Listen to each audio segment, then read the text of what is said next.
quick editing note. Listen, I messed up and I lost the SD card with our audio on it.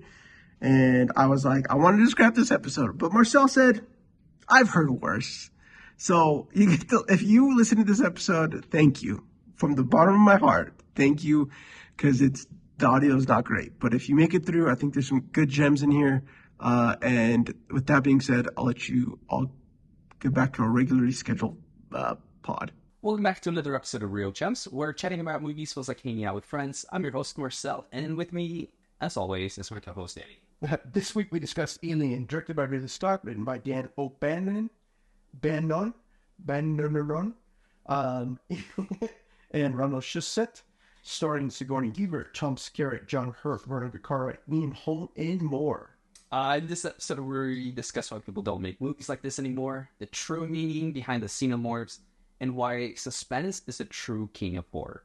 But before we roll that intro, be sure to subscribe wherever you get your podcasts and turn on notifications so you never miss an episode. Join in on that conversation by following us on YouTube at Real Charles. With that being said, Let's roll that intro.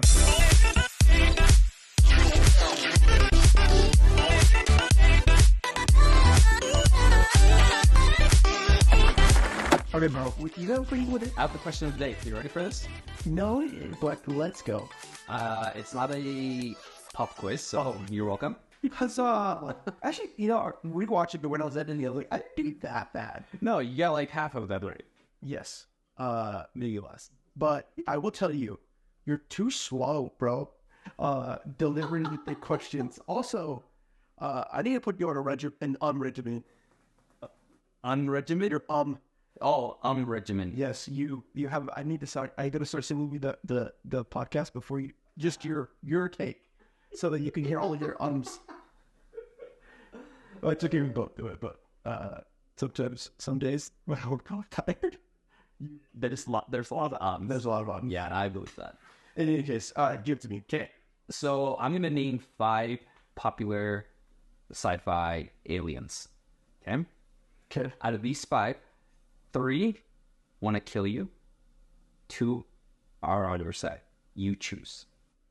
Oh, so it's like a murder, marry, kill, or what? Or sure, like whatever that one. Yeah. Screw. Yeah. Those are the 3 options. Yeah. So I get 3. So I'm going to name 5. 3. I have to choose every go kill 2 of you, my friends. Yes. Got it. All right. Number 1, the xenomorph from Alien. Okay. Predator from the Arnold Schwarzenegger Predator. Okay. I know there's different, Yeah. that one. The alien from Independence Day. Okay. The alien from M. Night Shyamalan's Science. Okay. And those things like shoot gas out of their head. I'm like, true, you poison you. Yeah.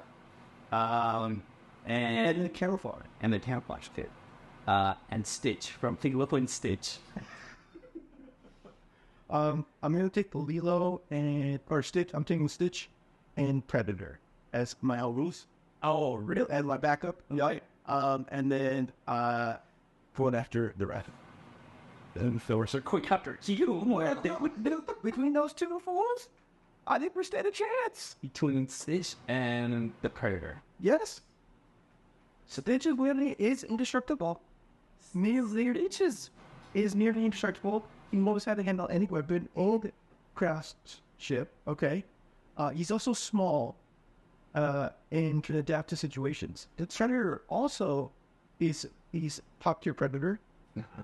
So I'm just gonna be running. I'm hiding and comps. I can't let people like getting. I'll be bait. Stitch to follow you. Listen, it's not gonna be all this, bro. It's gonna be like, I don't know. I wouldn't in 3 meters, yes. Okay, so for your To my picks, I would go with the xenomorph. If he gets you and he impregnates you, and then I've got an extra body. Is it a feat? You get into it. We'll get into it. And earlier beat. So I think you'd probably convince with Stitch actually. I'll go with Cinnamore and Stitch. I mean, I feel like if I with Stitch, I've got like a Rocket Raccoon, and group thing going on. Like I could have Stitch on the shoulder. I got one gun and he's got the other gun. We're just rocking around. Predator still explode. So I think pretty good solid tour. I think with you, Xenomorph would probably be definitely our boss fight. yeah. Okay, it was brutal. So I mean, look, the alien from Independence Day, Will Smith knocked him out. So like, I knocked him out. Welcome to Earth. Right? I love that movie. That's a Mars parade. Honestly, that was almost the other pick that I have for movies that shaped me. Oh, really? Yeah, that's cool. Dude, that movie I put out with Pete. Repeat, bro. The moment I saw that, yeah, that's gonna be a good one to watch. Did you hear? We'll get it next in a second, but Roland Emmerich, who wrote and directed East Meets East, then he edited Sid East last week, said, "Yeah, I've got the third one written. Who's shooting for the call?" Oh, dude, because he had no connection with Wolf and in this Romulus. No, I'm talking Independence Day. Oh, Independence Day. Oh, freak. Yeah, Roland Emmerich wants to do a third Independence Day after the horrific. I don't even think we count. I don't count this anymore. In fact, I forgot that they had this anymore until you just brought it up because of how much I hated it. Dude, I watched that review and I fell asleep and then woke up 20 minutes and people pick cadence. It was horrible. The only movie that beats it is Rebel Moon. Oh, Don't hardboard shit. I'm losing. we're getting some slander fans. F Davey when we're in. Listen, no, Dave not gonna agree with me. The movie is so bad. Dude, I forgot that the director's came out. The director's cuts came out, and I was like, okay, you know what? I'm gonna do another shot because I'm that kind of guy. Yeah, first. And literally went to go, and I saw somebody commented. I don't know if it was on our video or on someone comment that's like on my Facebook feed or something that was like, Rebel was somehow worse. That also fixed some of the problems they had in the initial cut. So like I'm like, it probably adds a couple scenes that didn't need. Well, it does. It adds a few scenes. I hope it does. You know what I mean? But the fact that like it's still the slow motion with blood, just does. I can't. I'm sorry. I read an article that went place. I think Derek, I saw it today. Cancel his role against That'd make 30. the zombie groups. Oh, dude. I mean, if I was Netflix, I would cancel it. If I was Netflix, I would say we like you as Fisher the writer, but we are going to choose the writers. Fair. Okay. I'll give you that. I'm here. We're talking about the floater. Yeah. Okay, we digress. Let's get into actual news and stuff. Okay. Alien. Okay, this is both our first watch. Is this your first watch? No, them worse nerd. I've seen the thing. I've seen it start to finish with me 3-4 times, but I've seen it throughout my life every time it was on TV. Let's talk about my relationship with it. I'm 88% sure that I watched Aliens first, then it. So I Cameron's it. I told you that I'd never seen this movie. Yeah. I'm like 99% sure that I have seen this movie in television format throughout many years. But I'll share the feel because I didn't watch Aliens. I wanted to actually make it. And I'll share when I watched Aliens. Oh, really? Got for this one as well. And I just can't. I feel, or at least I think I saw the initial Zoomorph and some of the fights. Yeah. With Aliens first. Some of action sequences when it was on TV that happened. And I was like, oh sweet, and it was the end or whatever. And then she will more about going to see the rest of the clip. Yuck. Yeah, I think that's been my relationship. Is that Aliens I think played more on TV, and I think I watched that one more often. Yeah. And that one we obviously have the Marine Corps. Yeah. This level of shooting and more action. I literally just was on Twitter and I saw the open whistle where like coming out of the stasis, and the black guy, I can't remember what it is. He like first thing he does, grab his signal. He's just like it sounds like man. He knew what he was doing. He knew exactly what he was going for. That's for the law. I mean, I Alien has just kind of always existed. But it has been at least 12, 14 years since I've seen this. Yeah. Before watching it again this time. I love this one. We still play this. I'm still, my verdict is still out. So I think, I'm hoping you can convince me. It's like, I'm not saying that I don't. So Alien, the brief synopsis is a space, Commercial spacecraft. a commercial spacecraft who's collecting something is returning home and encounters a distress signal that sends them up to a planet that has them discovering a new species that may or may not allow them to return home. That's what synopsis. Correct. 1979. What's the background? What you haven't seen that show about background of this film? So this is 1979. And I kind of want to talk about this because this is Ridley Scott's second movie. What was his first movie? The Duel. I thought this was his first movie. So this is, this second one, The Duel. And before The Duel, he had been doing commercials. Lots of commercials. Yeah, the commercial. Like, he was a commercial director. And guys, big hit with Duel. And then after The Duel, he did Alien. And the whole concept is that Fox they saw the success from Star Wars, right? Yeah. And they approached George and said, hey, look, we want to be ready for another one from 1977. George said, nah, it's going to take a little bit longer than I can't just make peace out right away. So then this script that was just sitting there, it'd been tossed around in a couple studios, and when they finally said, okay, this is space, let's do it. And so they got Ridley Scott to do it, and he came in, obviously, like, also with the writers kind of cleaned it up, added some other elements, and just became what it is.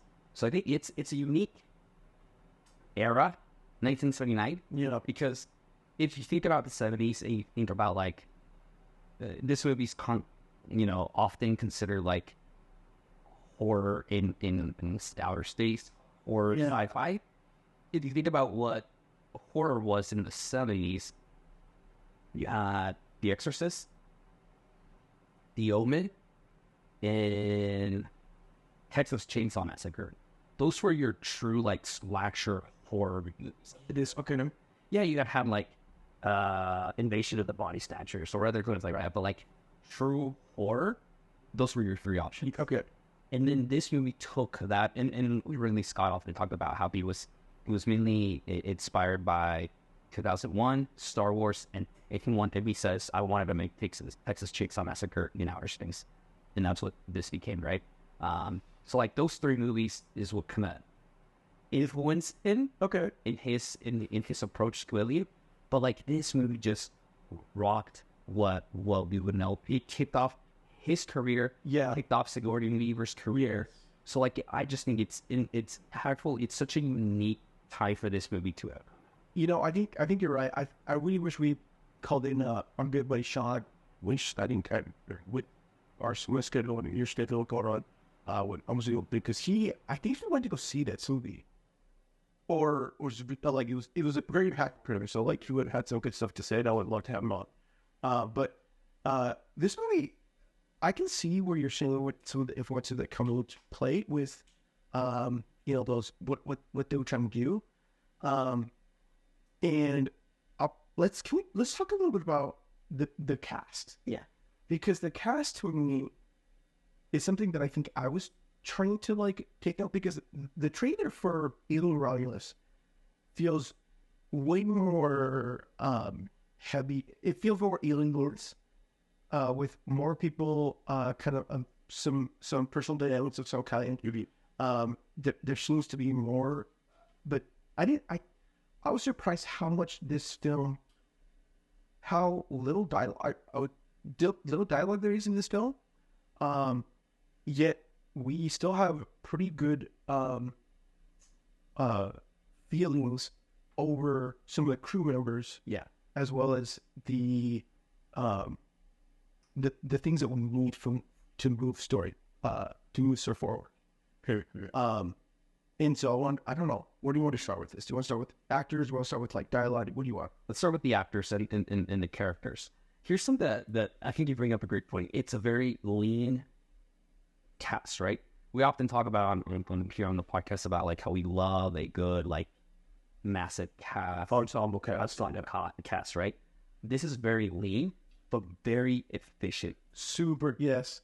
And I love the opening like interactions. They get out of the cryo sleep, they go to the kitchen, and it's just it's these are blue collar workers. Yeah, I really appreciate Ridley and team's effort in making us feel like the blue collar worker. You know, one Jack harping on the fact, you know, what is he going to get paid? What are they going to get paid? Yeah. The other ones, you know, like the captain just annoyed with the whole process, wondering what's going on. And then we have some people who are like, they're along for the ride. Yeah. And one, you know, like, is it Tom Skerritt? Yeah. The captain. Dallas. No. So Dallas, I'm thinking, is it John? Who's the robot? Ian Holm Ash. Yeah. So Ian Holm's character from the get-go, to me, just always as this super standoffish in these scenarios. Yeah. But I love that interaction because at first you just assume like he's just a little reserved, like yes, an introvert. I forgot about his character. It is every reveal or it's so good.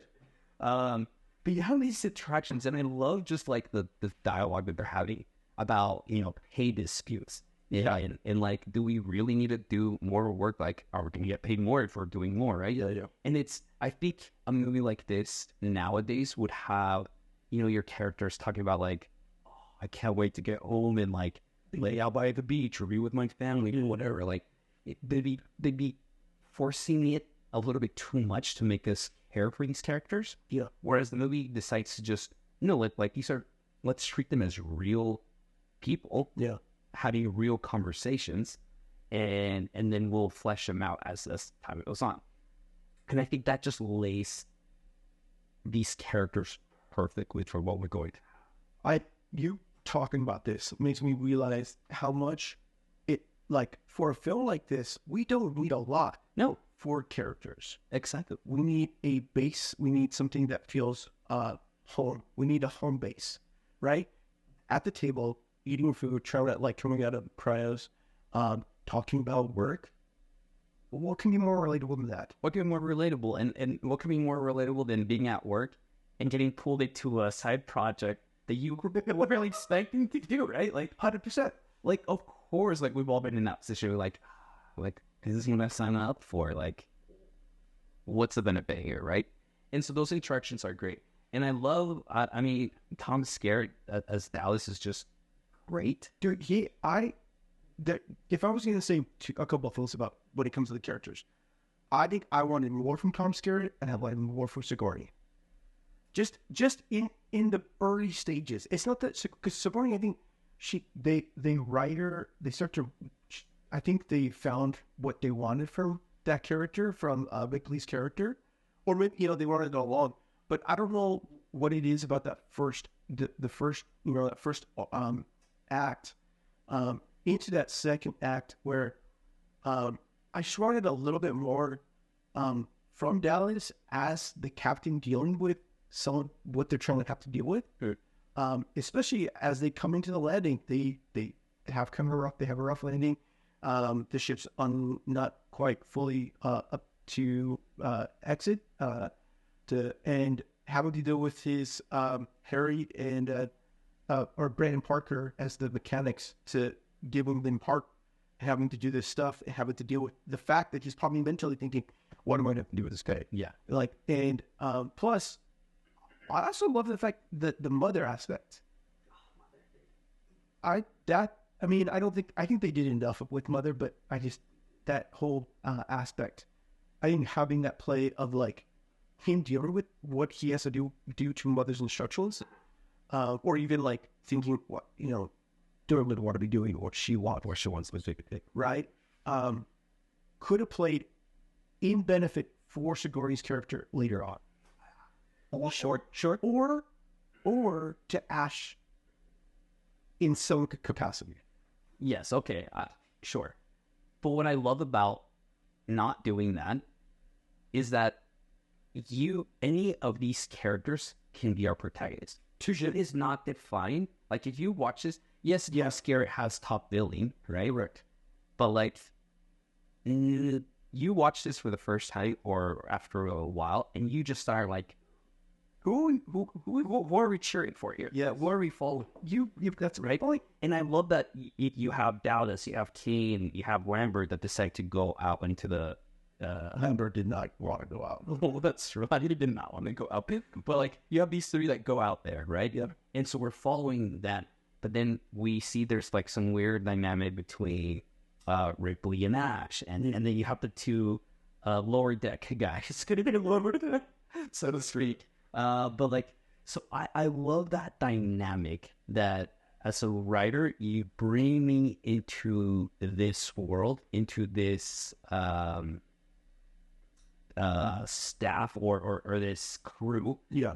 And I'm just like, I'm in it for the ride as well, to figure out who's who and who are we going to like figure out is going to survive. I think ultimately it comes down to we become too stylish, right? Like, at the end of the day, like, yeah, I would like to have a little bit more from Ripley or Dallas, but you're right in that, like, this movie was just to be a space horror.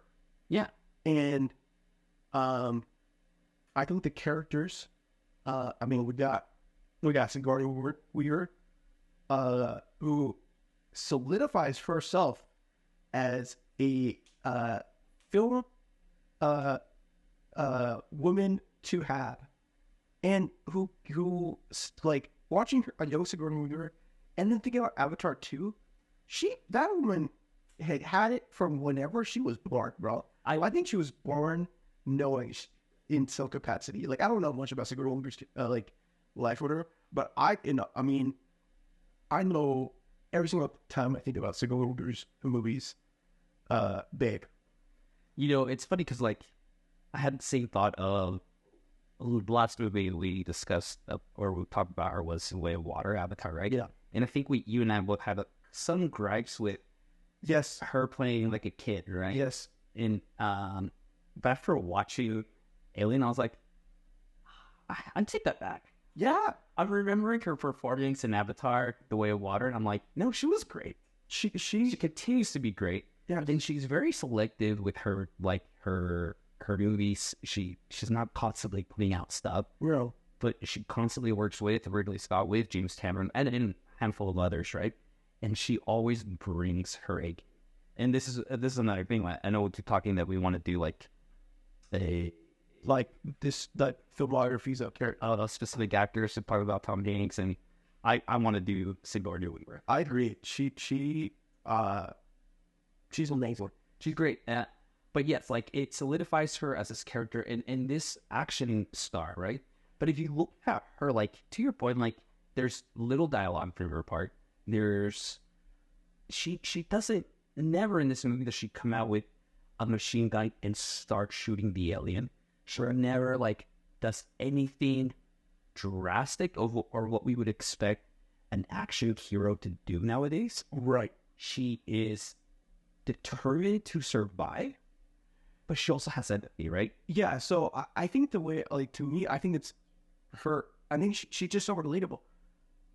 We later find out she's second, shipmate, right? She's if the captain's away, she's in command. If the captain and Lambert away, correct. Yeah, she's in command. So she's like she's part of the chain command. She has a sense of seniority, and she understands. She has the capabilities of being captain, right? And there's a kindred spirit between those crew members, but she also recognizes the protocols and understanding, like, well, we gotta do something. And so having the conflict that she has with Ash from the moment that he opens the door and breaks quarantine procedures, to me is some of the most, I think the part of the most fascinating part of the show. Yeah. Leading to the reveal of Ash being a robot, as an android or a robot of some kind, trying to kill her, and her being told by Mother that basically just referred to perhaps to sex offer or to maybe chum, right? Like what is I don't know. I'm like reading between lines here of like the subtext of like, is there something that he gets prior to anybody else due to his his overall nature and whatnot. Yeah. Which is just, again, one of those intriguing aspects about the film that you're like, I appreciate this film, especially between the characters and the world that they put. That we're left with so many open-ended questions that we don't get clear answers on, that I think we do not do at all anymore. No, yeah. If this movie had come out now or in the last 2 decades, people would be up in arms. Like, there's so many plot holes, there's so many plot holes, there's so much unanswered, blah, blah, and like, that's not the point. But that's what I love about this movie, is that, so that idea of the android, that was not in the original script. They had that, like, last minute. Oh, interesting. Which takes the story up a notch, like, up 10 notches, right? The like, concept of an android being there and just being, like, a company man or whatever, right? But this, I love that you mentioned that, because the movie takes its time in purposely to not explain what planet they're coming from. Correct. It doesn't explain anything about, at this time they're called space jockeys, right? Yeah. Now we know them as engineers, but like, it does nothing about that. It doesn't tell us anything about the planet, how the aliens work, and James Cameron would go on to like explore a little bit more of that. And the third and fourth movies have done their own stuff, but like, the movie just exists in its own, but it exists in its own, but it does a beautiful job at storytelling through production design, through all of these other elements that I think is just so masterful of Ridley Scott in 1979 to have done this. I'm glad that you brought set design, because I think that I'm going to talk about this. Not only that, but how much of this film is either I think the shooting at like an F7 or even an F10, pretty open, so that if almost everything is in focus on the wide shots, and the only time we get real separation and depth of is when we're focused on characters, and there are shots in the still that you're like way up on that. You're like on 50, 85 mil, but the person's face is taking up the entire screen, and you're just sitting with them. They're not even talking. You're just with them with like eye expressions, or them just like thinking, or trying to, or like waiting, trying to feel, see, you're just with expressions, right? Which, I don't know, something about it just feels beautiful about it. I think so. Again, I think I'm gonna go back to our boy Zach Snyder. Like, if the movie Rebel Moon has, I think if Rebel Moon had taken as much time on, because they created this world, but like, it's massive and yet so forgettable. Yeah. The fact this movie isn't even lit, like, amazing, like, you're like, I have to like there's a couple of like, am I watching that? Like, take back a little bit, because it's just dark. I mean, obviously there's spaceships, there's that. Yet a lot of things they just in focus if it's not, and if it's important or we're trying to feel something, he cuts in on a close up. Yeah. And it's we get clear separation. I think one of the key scenes that I think was super impactful is when they're trying to decide on what to do to go out to the ship is kind of in a tatters. They're like, what are we going to do? Gal's trying to decide who to go. He picks out him. Kane volunteers. Yeah, and then Someone gets the girl Lambert gets voluntold, Yeah. and they cut to her. They have a scene there where Ridley has a shot on Lambert, and she just chilling there, and it could have easily racked to Dallas, but it doesn't. She's like sitting a little bit closer to the camera, right? He's in the back. Yeah. The blocky and like it's a, Yes. Yeah, they have frozen. They could have easily racked to Dallas, or even rack to Dallas, and then cut to a close up of him talking, and then cut to Kate. Because they cut to Kane every once in a while. Yeah. But we're just sitting, and then we finally cut back to Lambert. She says yes, slow pull to Dallas, finalizing. Okay, then let's what the last little thing. Yeah. I just find it so intriguing on the blocking, on the cinematography of that scene, and what they do now. I don't know when Ridley Scott took on the of shooting with multiple cameras. We know from Napoleon that him. I don't know if it might have been from Napoleon. I know it's from a different film that he started doing multiple camera angles so that he could get multiple takes in fewer shots, multiple angles in fewer takes to be able to like move things along. And so, and I'm gonna have to look up some stuff later, but so we need just some of those moments of again, like where it's we're full focus, we're seeing things, or the slow pans into just the corridor of different things like that. Part of it, I think, those corridor shots where he's like looking, that's just like you're just like, this is again reinforcing the fact that we call a ship. Yeah, and it also just adds to the mood and the tone of this whole movie, right? I think it's often a common, I don't want to say it's a trope, but a common tool in horror movies where it takes place in a small town, right? And like during the opening credits, you have a lot of like B-roll of like the town and going back and forth, that like setting the setting of where this horror is about to happen, right? And the movie does that at the beginning, where like these shots of like this commercial spacecraft, and just it takes like 3 minutes of the beginning of we don't see anyone, we just are getting acquainted with the space, right? And I love that you talk about like these really like close-up shots, because it adds to like the uncomfortableness of it all, right? Yeah. I see Lambert. I never related to a character in horror movies so much as I have with Lambert. Like I totally like, no, I'm not going out there. Or like, let's get out of here. Let's take the space trap or the shuttle out. But like these moments of just being up on the characters and like really just taking our time to keep the camera on them, it just adds to that uncomfortableness.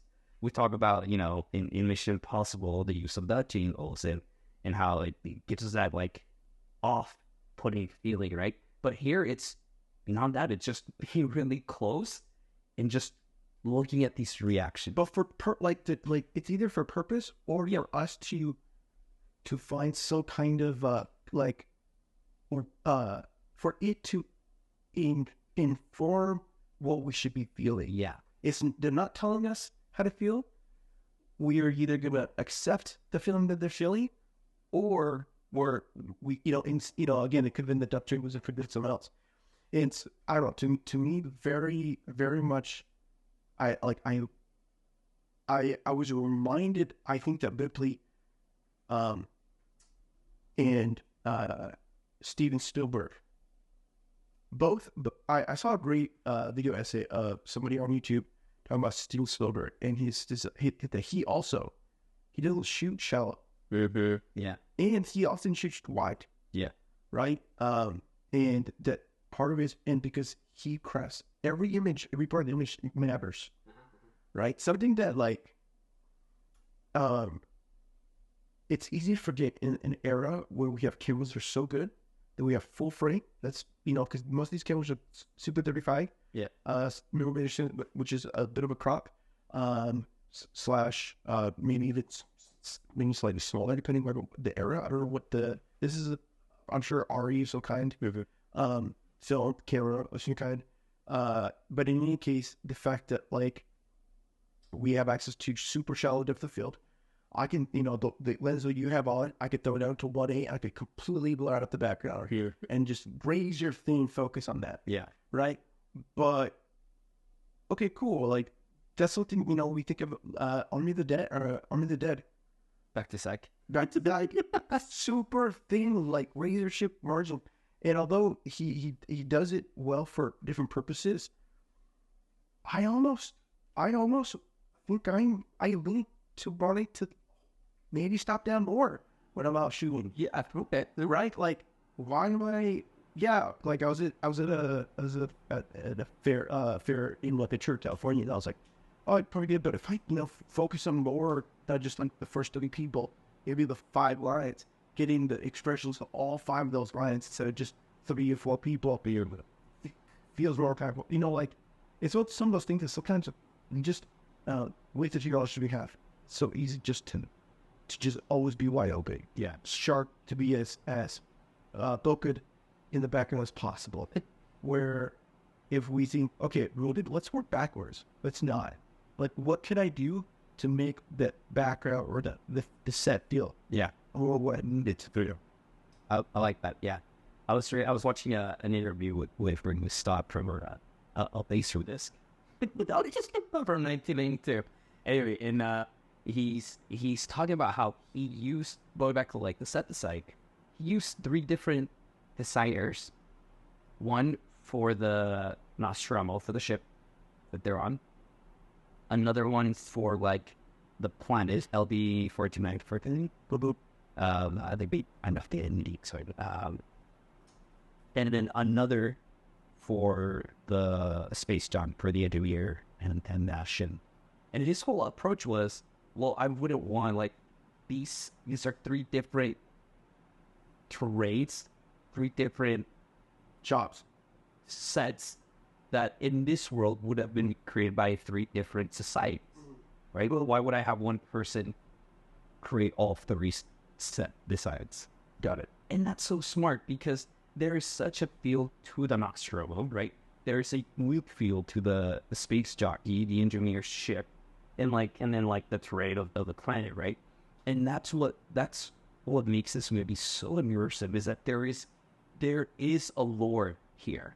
And whether Ripley and the writers knew what that lore was in 1979, probably not. No, they just said, let's put this here, and there could be something more here. I would even take it further. Like, it's not only like the tool, the cockpits to the mother, debrief station, right? Behind the locked door, only the captain can go and see this gate, right? There were multiple screens. You have to respond via, you're running a voice. It's all in via computers. There's like buttons everywhere. Yeah. Right? That aesthetic is completely there. Compared to this, working class cockpit kind of thing where you've got all your switches or whatever to just a communal entrance and to the science quarters, right? Like every single little aspect of it, just truly awesome. It's awesome. Real quick, the engineer, the space jockey environment. So originally they were just going to do one big shot and move on to like the eggs. And Ridley Scott's like, we built this, let's make use of it. And just this, I mean, obviously, when I read this or when I saw this, I was like, duh, of course you can do that. But I would be out of it at the moment. He eventually grabbed his kits, put them in a spacesuit. Okay, his kits are the ones that are climbing out of the green into like the space jockey, where the space jockey was sitting there. His chest is pursed out because he wanted to even add more of a scale. Yes, to show like this space, this personal position matters, right? And so is this like controller, right? And it's just like, of course, yeah, that makes sense. Prometheus, and it dies a little more to the jockey, and like this, the idea, right? But I can move about it and be watching it for the first time. Yeah, to be like, it's. Okay, I think we should spend the last part talking about the xenomorph. Okay. And the overall between the desire to understand versus preservation that is embodied between Ripley and Ash, and how Xenomorph plays this additional character in it. That is the more right. Yeah. Where do you want to start? Did you feel like that's a good? I just feel like, yeah, that is essentially, the biggest reason why we have this war. Because like, if I was gonna do how this movie should have ended, or we're gonna do quarantine, the other guy, freaking the Zero pops out. Sorry guys, bye. Yeah, and maybe let's talk a little bit about stakes here. If we have any parents listening right now, we can hit pause, come back, or if you have any parents and there's children in the car, hit pause, Come back to it. yeah. So Ridley Scott often, and the writers, the cast talking about how Alien is something more than an allegory of sexual violence. Yes. Right. Within the side of the xenomorph, everything is an allegory of sexual violence, right? And you have this tension between Ash, between the xenomorph, between Ripley, and that builds more in the next movie. But like, it's unique that the movie talks about these not only class differences, right? You have a lower decks and the staff, but it also like it's a broach in talking about like gender roles, right? It's funny. It's interesting how Ripley is very, from the get-go, very condescending towards Ash. Yeah. Right? Whereas in the real world, it's the other way around, right? We see how men in the work environment are very condescending towards what you do. And how that makes Ash feel, quote unquote, because he's an android. Yeah. Right? But it's the way that we feel as we see this be portrayed. Right. And Ridley Scott and a team often talk about how they wanted this to be a horror community for men that have done sexual violence, right? Yeah. And to make them feel uncomfortable. And he does these little things, such as this dynamic between the way that Ripley talks to Ash. Sure. The rape scene of the face hugger on Kate, right? The face huggers. Well, The face huggers. I don't know whoever designed the face huggers, because they are the most terrifying thing.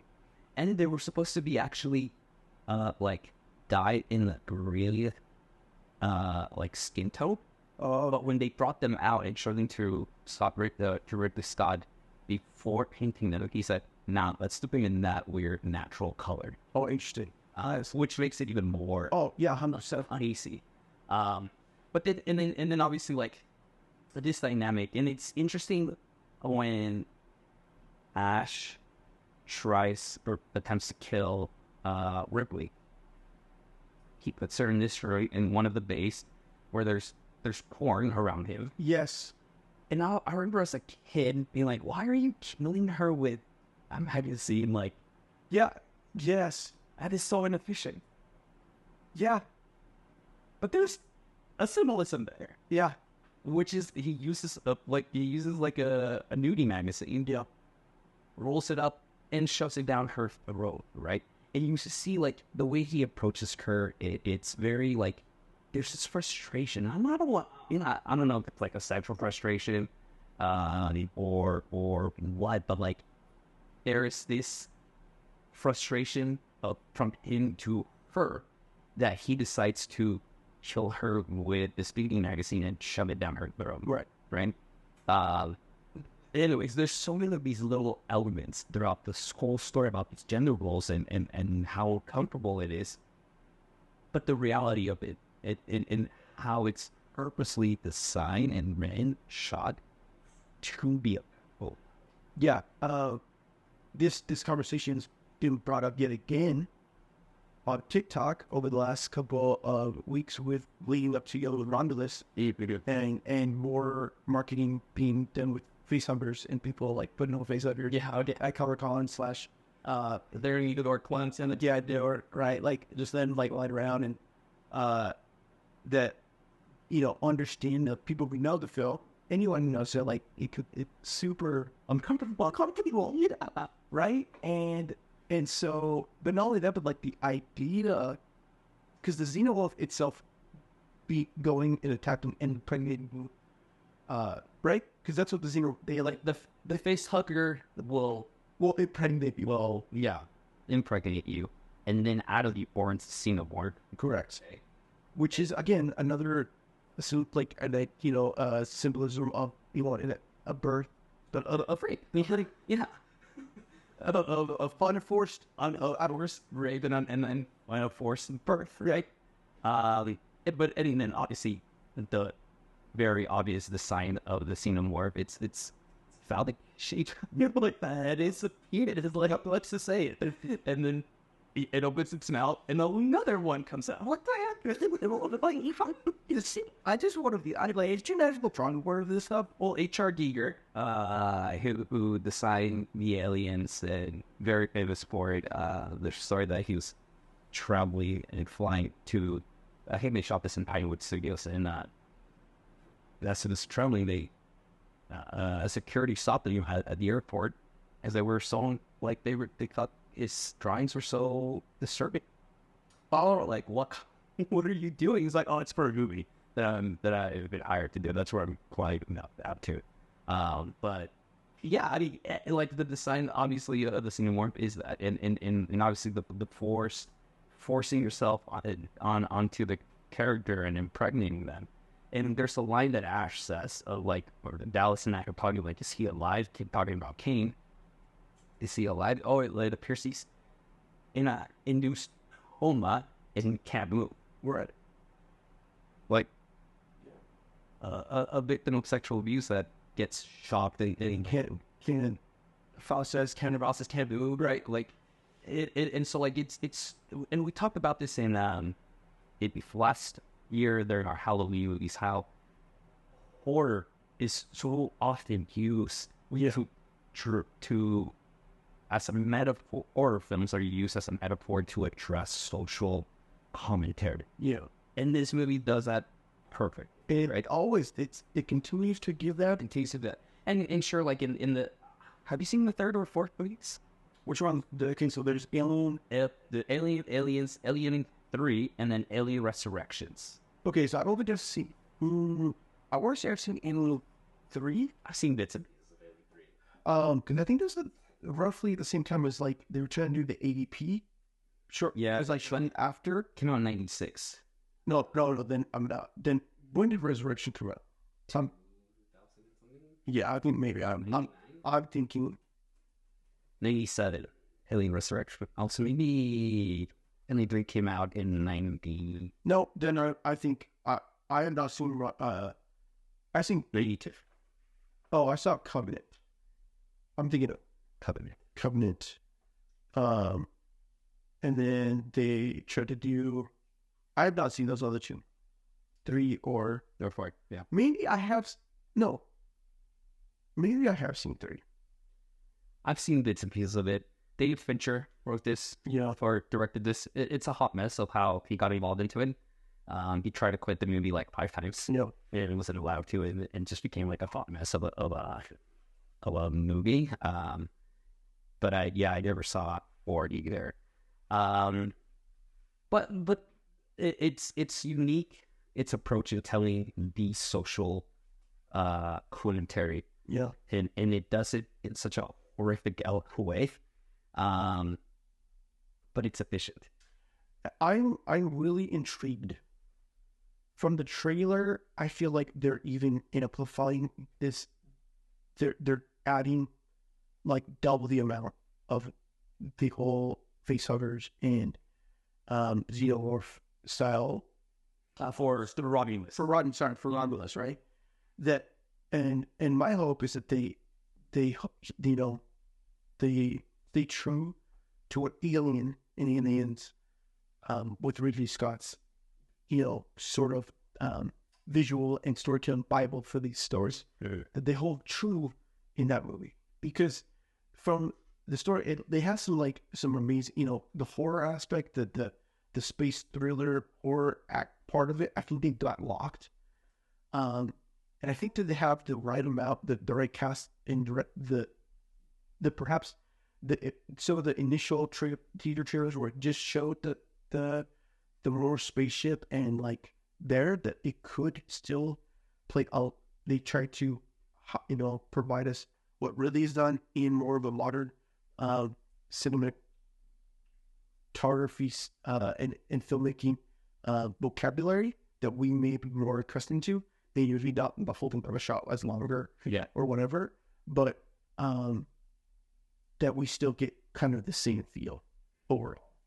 That's what here are my hopes that I want out of Romulus, and what I don't want. I don't want,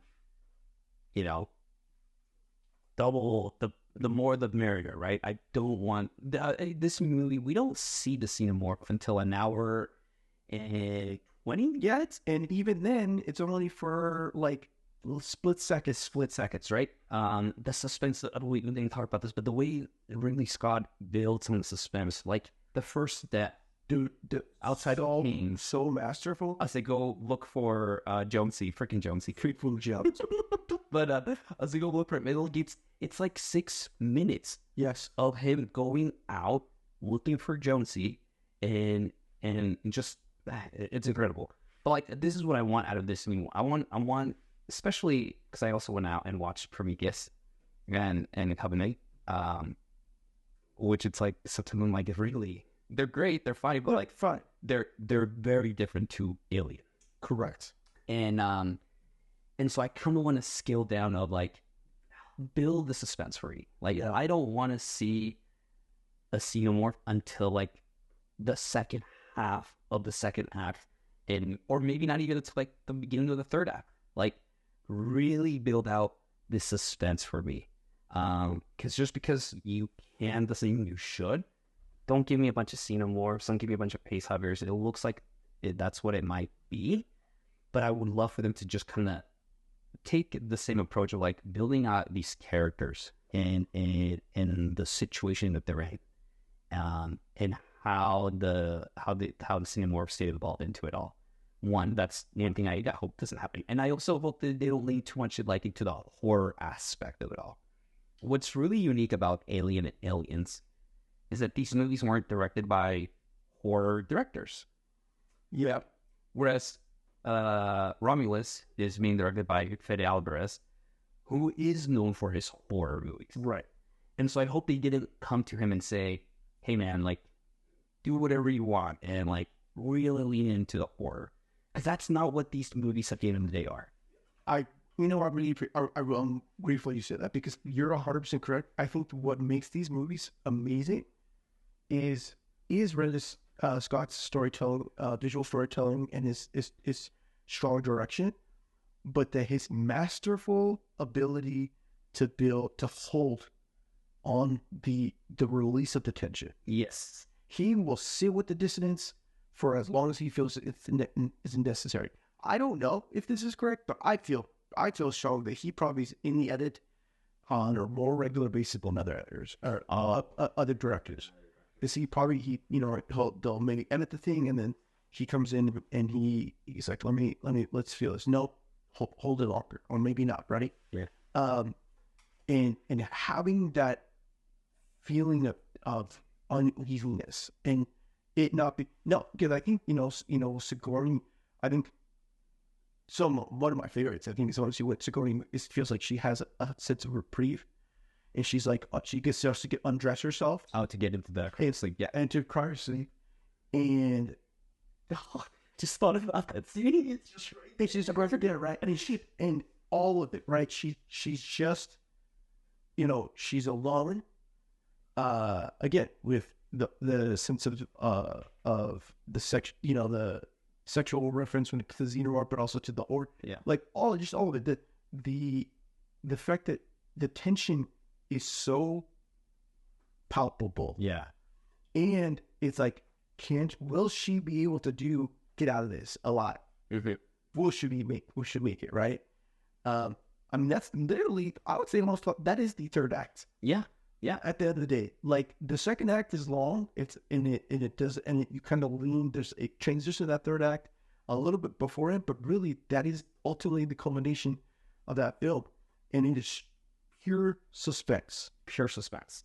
We get small glimpses of the xenomorph, but it's just when she's there and literally like a foot away from her, and it moves a little bit, and you just the score just hits. Not oh, what do you get out of it? Wait, and you know that it's there. Yeah, like you see, it's like that. Is that it? Yeah, that doesn't work. It is. Yeah, I get to hear that. I'm excited for Romulus. Like I think after having watched these, because I watched Aliens and Covenant and Romulus and Prometheus, like I'm excited for Romulus. I hope they do it justice. I do fear that your hope that they don't hold out is not going to be there because of the director. Yeah. I mean, I can particularly the fact that they showed in the trailer that like they do like a thermal thing. That's freaking. I saw just the one trailer and I haven't seen it. I saw that. I'm sorry if I spoiled that for you, but it does have me wanting to go see this film. Yes, because I do think that like even if they add a little bit more, it could just add to the plate of like how's the xenomorph trying to adapt, right? Is it like, this is like, if this is the ship from Covenant, right? Covenant, no. What's the one? There's an alien that has a like in the movie that ends up having the eggs, and it just goes into space. Is that Covenant or is that I think that is Covenant. Yes, I think so. Someone was talking about it, and I saw, and I was like, oh, that could be shot. Because what's the phrase? In Prometheus, she takes off to the engineer's home planet. Correct. Yeah, but I don't know if Prometheus, because Prometheus is a prequel to Covenant. Oh, it's a prequel. You're right. I don't think I've seen Covenant then. I need to watch it. I started it. I got halfway through, and then I was like, I actually ended up going back and watching this one again. I watched it twice. It's like, we'll see. I'm excited for it, but I hope they really do build on that suspense. Last question: your favorite scene / favorite death? I think the end scoring the instant spot is just so good. Yeah. And then I would have to say Ash's death. So satisfying. So satisfying. I don't want to comment on your chances of survival.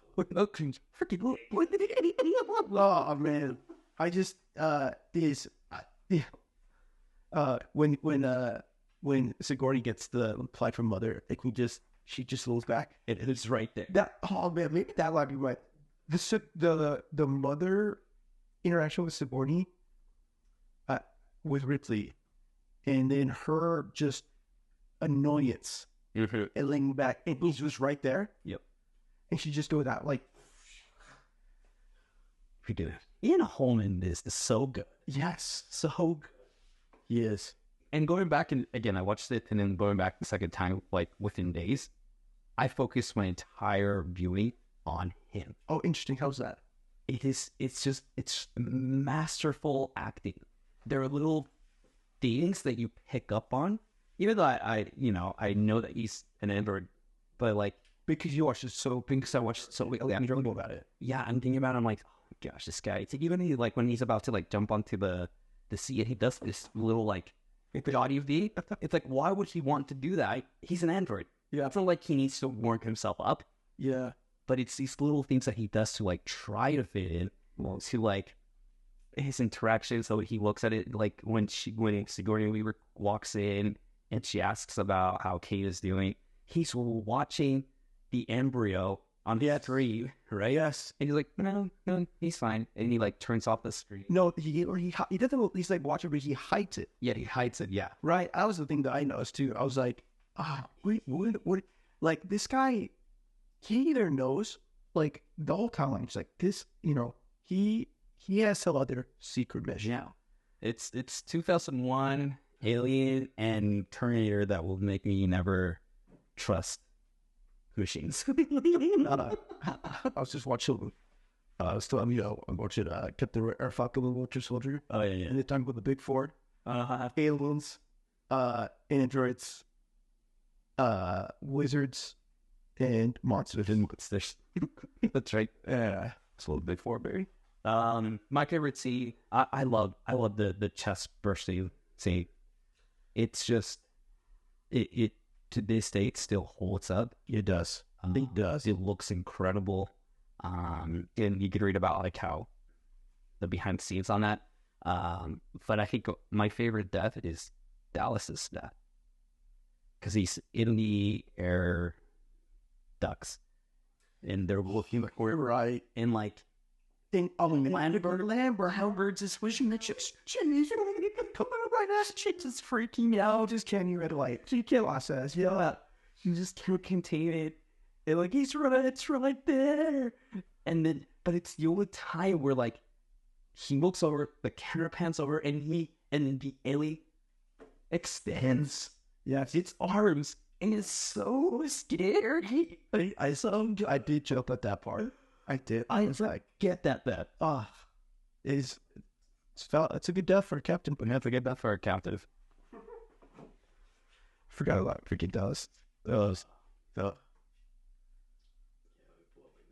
don't know, the freaking head, sort of. Freaking Ash. Oh, so good. Is there anything you want to touch on before we wrap up? No, I think good book. Yeah, that's it. No, we're good. So we hope you enjoyed today's episode. Would love it if you could subscribe on whatever platform you get your podcast. If you enjoyed this episode, be sure to leave a review. It really helps us get discovered. More importantly, what do you think of Alien? What did we miss? Feel free to connect with us on all of our socials at Real Chums, or feel free to email us at realchums.com. You can connect with me on Twitter at Marstrosity, MARCTROSITY. Or with me at review_TV. Join us next week as we begin our month-long discussion on classic movies we haven't seen with Citizen Kane. Because I'm as freaking trash. For those of you that love filmmaking hack. You're a fraud. No, fraud. No, I'm okay. I haven't fully seen. I've seen bits and pieces of Citizen Kane. I never sat down and watched the entire film. Every single time I watched it, or I saw bits, I should stop. I'm gonna stop. We'll talk about it next week.